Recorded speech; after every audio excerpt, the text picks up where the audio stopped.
Ventilation. We decided that 15 was about the mark that we wanted to have where the birds are most comfortable. The way this works, to my understanding, is that when the truck reaches 15, that's when the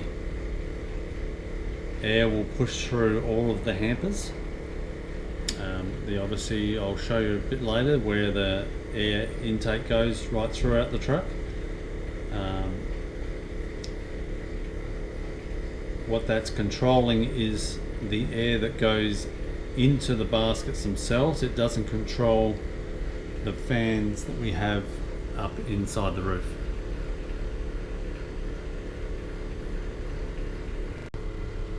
Okay, so these are the fans that we have in the roof. Now these are designed to push air down to the floor and surrounding the baskets. They are manually operated. We've got a button that manually operates those.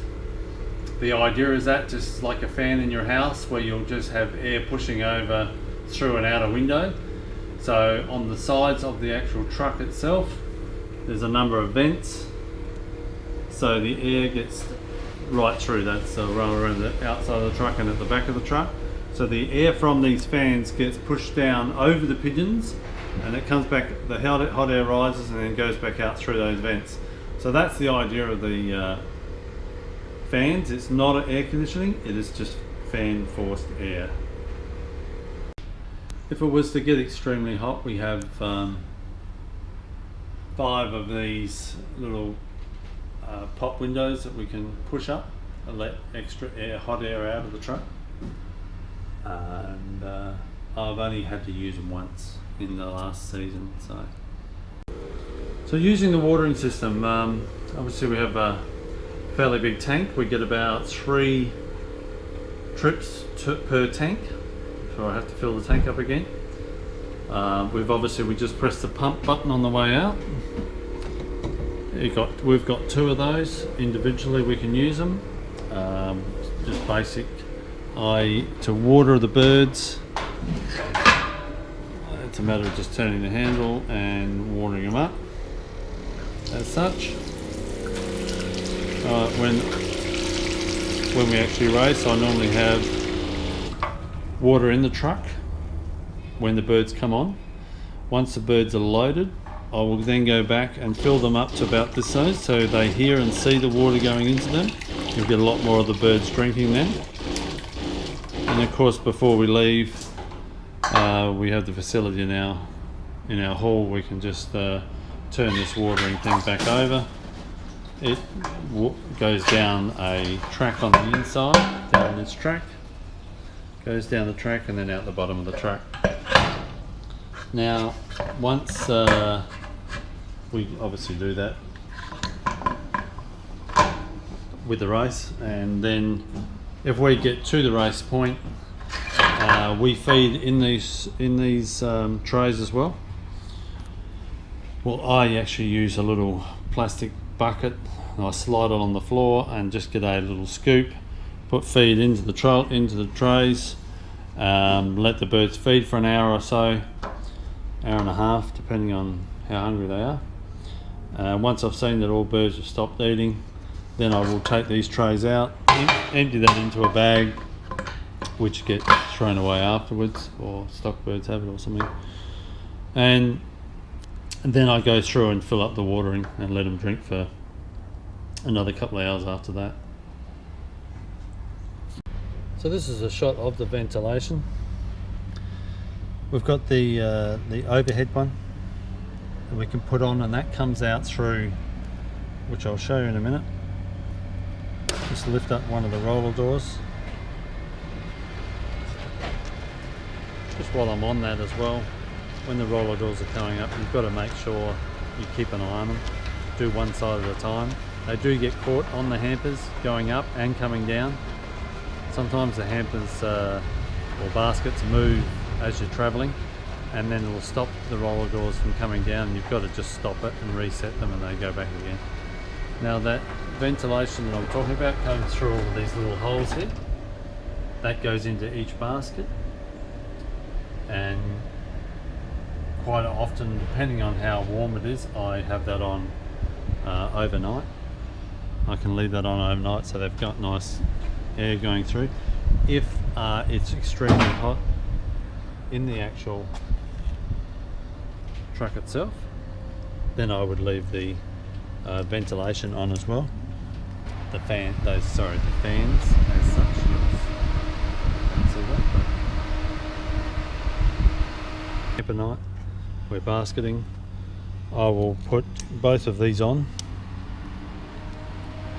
at the start of the night. Now, as birds get loaded on, they're going to feel that air pushing through the truck, and that will stay on. I leave that on. If it's a very cold night, then I would probably turn off just the fans in the roof, those fans there, but I would leave the ventilation going into the baskets.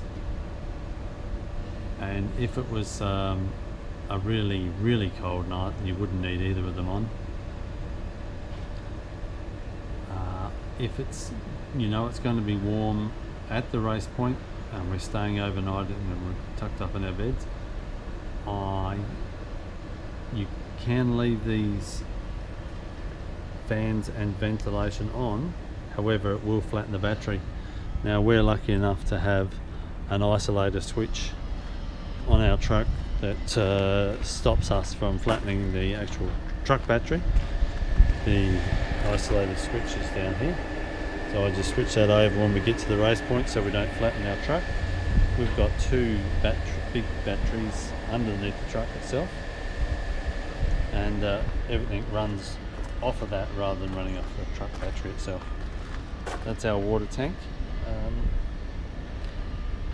Not sure that the clear one was the best one to have, but I can tell when there's water in it, when there's not. I would like a drain tap on the bottom, which we don't have at the moment. So this is our spot we have for our generator. So if we need to generate power for, say, lights inside the 24 volt power inside of the convoyer's unit, then I'll need to get that generator. I have a cord which I plug into the generator, and then I come around here to the front of the truck and just plug it into there. That's if I want to use, say, the power point to run a TV, or other than that I just use the gas stove. For heating, I use the gas stove as well. You just put it on for an hour before bed, turn it off, and it won't be cold at all. We've also got a water sink as well. Just goes into a bucket into a bottle underneath and emptied out on a regular basis. So I sort of just show what we use for when we feed the birds. We just have those plastic bins with the little rollers on the bottom. Keep the peas, wheat and corn in those. Fill up, probably use 1.5 per race, depending on how many birds, of course. And I find that that's the best thing to use, because we can just sit it down here and roll it along, and as I go I just use scoop to put into things, so you can do it any way you like, but that's what we use. So you can't individually do our doors. Ours all six go down together. So that's what I can do is also, and I'll be able to show you in a moment when I'll just stop this when it gets near the bottom. Right, so it's just hit the bottom now. If you have a look on the inside of the truck, you'll see little gaps which let air in, air flow through. Now, I might do that at a race point where I want air to come in without the sun beating in on the pigeons, but as for driving along, I always crush the doors right down. You'll hear them until they keep going until they stop. So now, so come the morning of the race, the first thing I do, most importantly, lift up all these.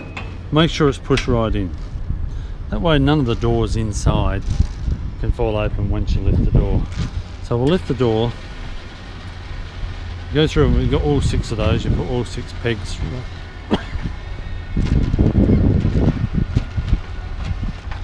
put all 6 pegs in. You'd obviously lift the door right to the top, just for demonstration purposes. I would then go along and we just flick these up, making sure that this door here continues to stay closed. You'll note now that because we've got this handle in, it holds the door shut. Once I've gone through and done the whole truck, taking off all the door catches, then I'll go back down with the doors. Once again, keep an eye on them to make sure they don't catch on any of the hampers that may have moved. Oh, so we take that right to the bottom, and then I would not crush the doors right down as we talked about before. Yeah, there's a little bit of airflow through, and then I would go through and let all these down to the bottom, and take on race day that I lift up all the doors, let the bird see out for the first couple of hours before release. About 5 to 10 minutes before the race, I then start to work on what we just talked about. I go through, undo all the locks and everything, get everything ready, and then of course when race releases, race time's up, then we open up, and theoretically if you've done everything right, then the doors will just flap open one by one as they go down. It's a terrific system. Once finished, I go back through and just do one of the locks up. Now we have these long handles which you have on the back of the truck if you need them to actually reach the baskets that might be at the top of the truck. Anything up the top of the truck, you just use the handle to do one of these clips up. Saves you getting up and down, it's a lot safer. Now if you flatten your battery and you don't have the ability to open the doors, you can do them manually with this yellow handled pole that we have, and it goes up into that slot at the top, which is just a manual override, but it does take a lot of spinning, so you'd be whining for a long time to get them, but at least you could get the birds out.